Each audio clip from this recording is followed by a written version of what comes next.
सुरुवातीलाच जरांगेंबाबतचा रिपोर्ट आहे। मराठा आंदोलक मनोज जरांगे यांनी उपोषण सोडून देवेंद्र फडणवीसांकडे पूर्ण मोर्चा वळवलाय। तर फडणवीसांनी जरांगे हे ठाकरे पवारांची स्क्रिप्ट वाचत असल्याचा आरोप केलाय। खरंच कुणी मनोज जरांगेंचा बोलवता धनी आहे का? जाणून घेऊयात या स्पेशल रिपोर्टमधून।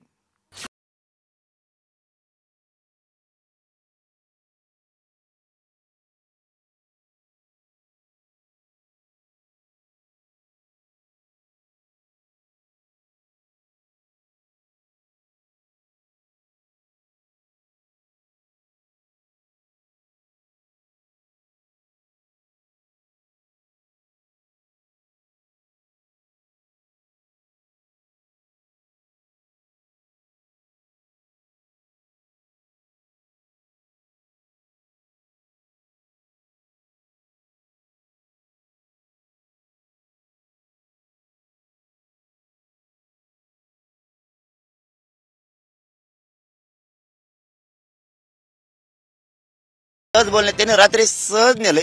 त्याला वाटलं होतं हे रात्रीच होईल, त्याचं स्वप्न पूर्ण होऊ द्यायचं नाही, त्याला तर हरवायचंच, सगळे स्वारीचे घ्यायचे। तो विचारपूर्वक सहज करतो, आपण विचारपूर्वक सहज करून पुरा राज्यासह देशात त्याला अडचणीत आणायचं।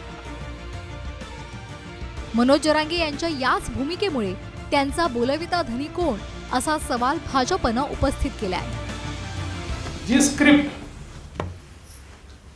आतापर्यंत उद्धव ठाकरे बोलत होते, ज्या स्क्रिप्टवर पवार साहेब बोलत होते, नेमक्या तशाच स्क्रिप्टवर तेच विषय जरांगेंनी का मांडावे असा माझ्यासमोर प्रश्न आहे।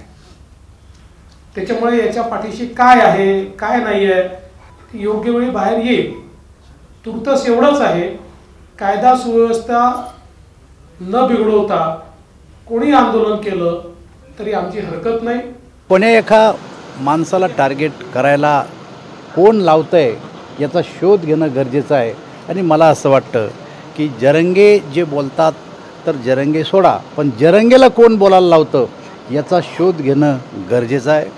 अनेक लोक तर म्हणतात की या त्यांच्या बोलण्यामध्ये तुतारीचा वास येतो, कदाचित तुतारीवाल्याचा हा पहिला आवाज असेल, अशा प्रकारचा त्यांचा स्वभाव नव्हता की जरंगे काय बोलले याच्यापेक्षा जरंगेने जरंगेला कोणा बोलायला लावलं याचा शोध घेणं गरजेचं आहे। जुने सहकारी बोलतायत की हे पवार साहेबांच्या अतिशय जवळचे आहेत, मग ही तुतारीचे आवाज बाहेर येत आहे का?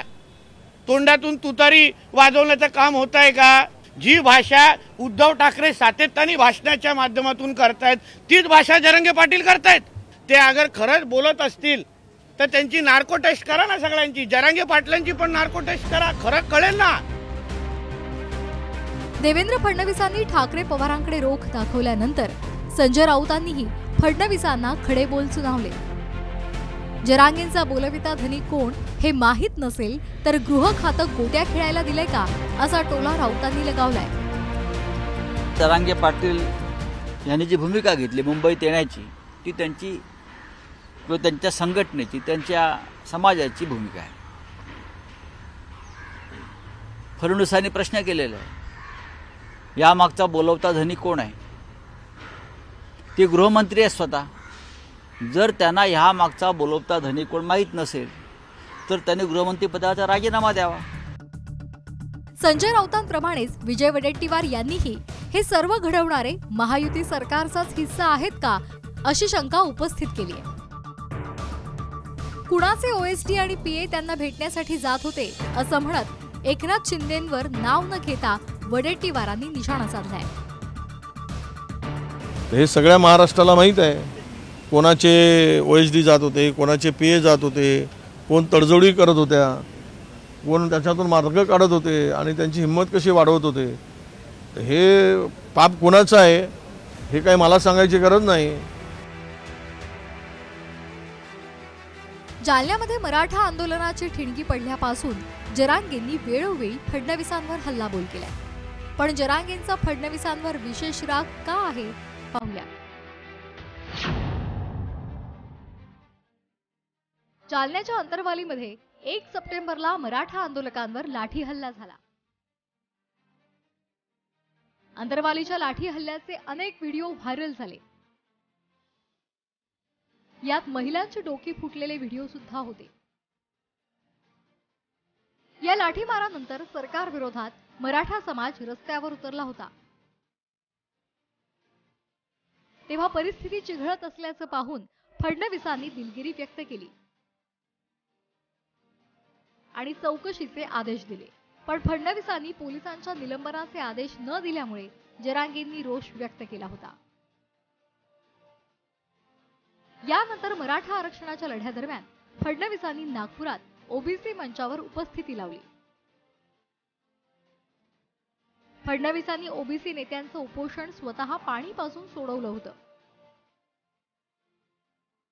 पण मनोज जरांगे यांचं उपोषण सोडवायला फडणवीस गेले नव्हते। याशिवाय मराठा आरक्षणाविरोधात बोलणाऱ्या गुणरत्न सदावर्ते, नारायण राणे आणि छगन भुजबळ यांना फडणवीसांचं पाठबळ असल्याचा आरोप जरांगेंनी वेळोवेळी केलाय।